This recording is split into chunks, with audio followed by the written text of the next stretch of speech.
আসসালামু আলাইকুম। আশা করি আপনারা সবাই ভালো আছেন। আলহামদুলিল্লাহ। এটা হলো কদমের শাক ভাজি, মিষ্টি কুমড়ো যার বলে।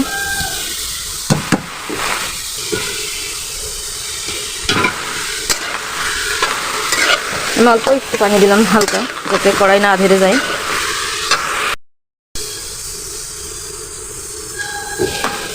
লবণটা আপনারা আপনাদের পরিমাণ মতো দিয়ে দেবেন।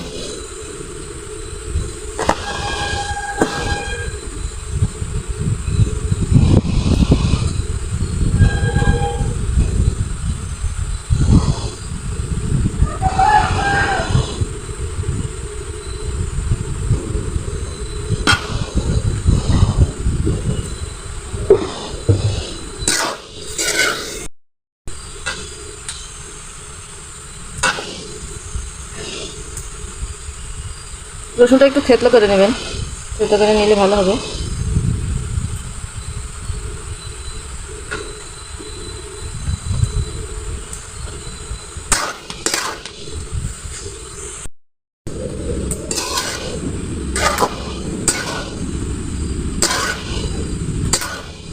শাকটা যখন পানি শুকিয়ে যাবে তখন তেলে দিয়ে নিতে হবে।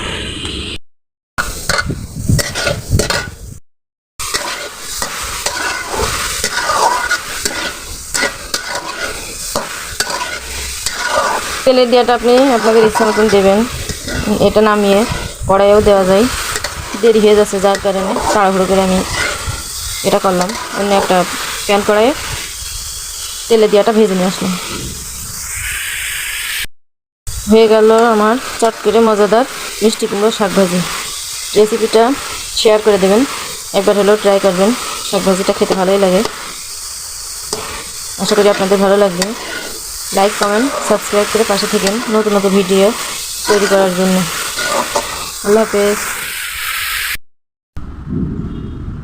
হয়ে গেল মজাদার শাক ভাজি। আল্লাহ হাফেজ।